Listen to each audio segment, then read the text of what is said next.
Bismillahirrahmanirrahim. Assalamualaikum warahmatullahi wabarakatuh. Hamdan wa syukran lillah, amma ba'du. Ngalajeng kana hanca garapan darasan kitab Durratun Nasihin anu sababaraha duka bulan duka tahun can dipajeng deui ayeuna wang bismillahan deui. Hancana kantun halaman 142 panghanapna tah dina kitab ieu mah. Qauluhu an Aliyyi karramallahu wajhahu annahu qala sami'tu sayyidal khalaiki eta.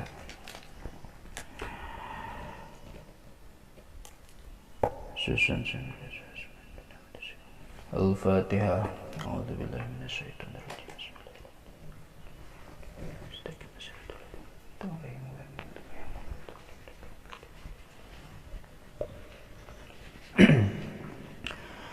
Bismillahirrahmanirrahim.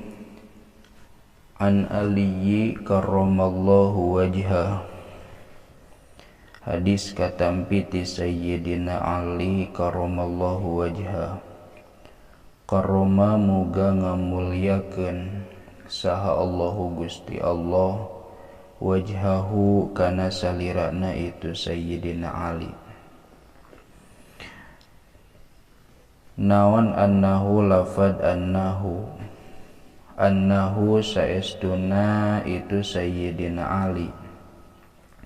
Qala eta parantos ngucap itu Sayyidina Ali kana lafad sami'tu sayyidal khalaiki.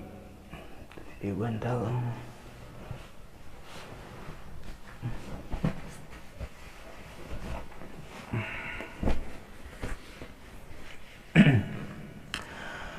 Sami'tu parantos nguping kami sayyidal khalaiki ka panutanana pirang-pirang makhluk atanapi gustina pirang-pirang makhluk.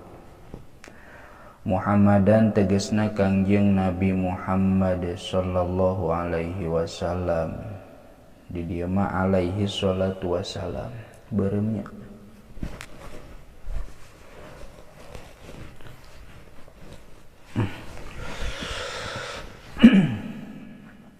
Alaihi eta muga tetep ka itu Muhammad as-salatu ari rahmat wassalamu sareng kasalamatan.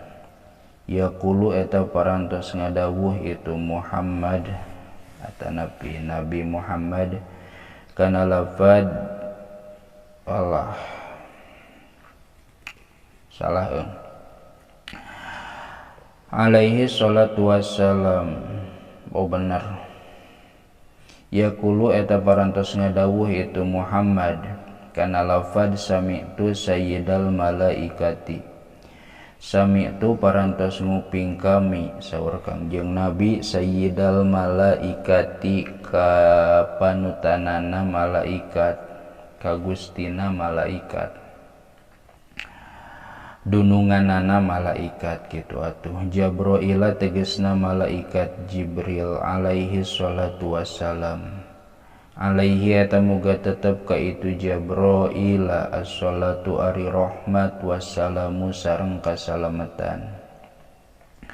Yaqulu eta parantos ngadawuh itu Jibril kana lafad ma nazaltu bi kalimatin ajalla min kalimati la ilaha illallah Muhammadur Rasulullah. Ma nazaltu henteu turun kami bi kalimatin kalawan mawa kalimah ajalla anu leuwih agung itu kalimah min kalimati la ilaha illallah Muhammadur Rasulullah tinimang kalimah la ilaha illallah Muhammadur Rasulullah alal ardi turun ka bumi. wa biha sareng kalawan itu lafad la ilaha illallah Muhammadur Rasulullah qomat tah geus ngadeg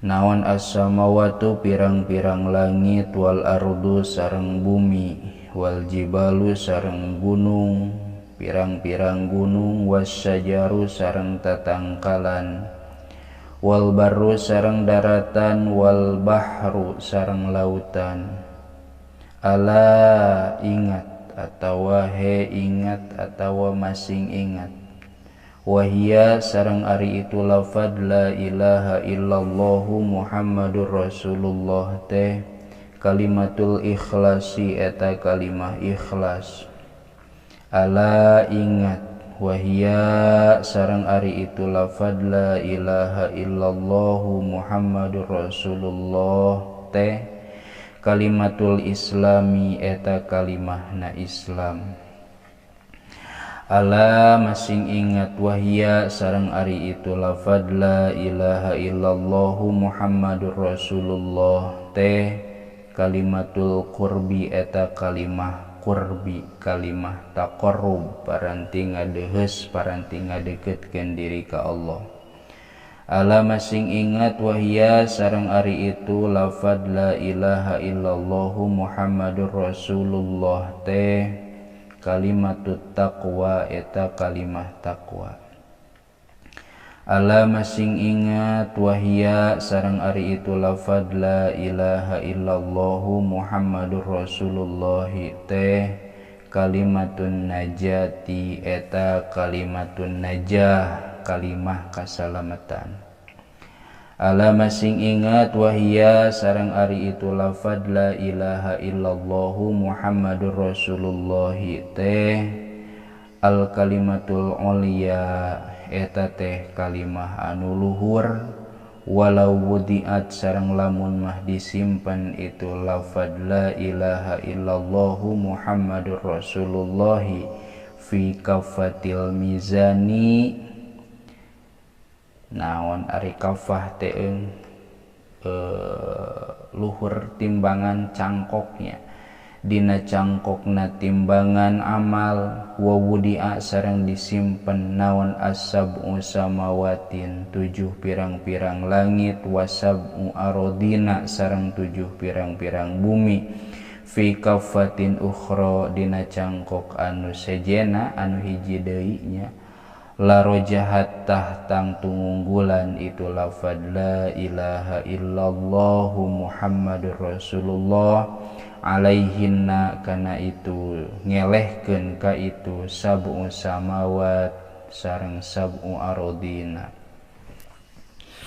Jadi keagungan lafad la ilaha illallah teh seueur pisan bahkan agung pisan seueur kajadian-kajadian anu agung seueur kajadian-kajadian anu di luar nalar bahwa tadi dijelaskeun naon saalit bahwa lafad la ilaha illallah teh kudu ingat orang teh bahwa lafad la ilaha illallah teh hiji kalimah ikhlas, 2 kalimatul Islam, 3 kalimatul qurbi, 4 kalimatut taqwa, 5 kalimatun najah, 6 kalimatul ulia.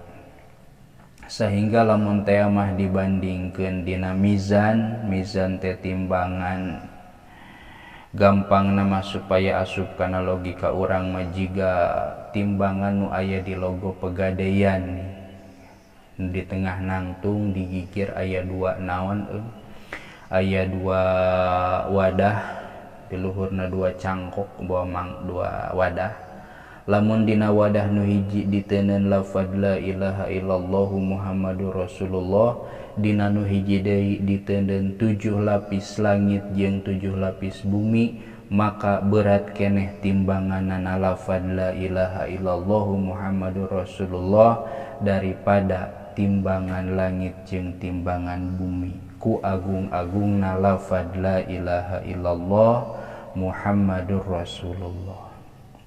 Zubdatul wa'idina parantos nyarioskeun kana ieu katerangan naon zubdatul wa'idin titik.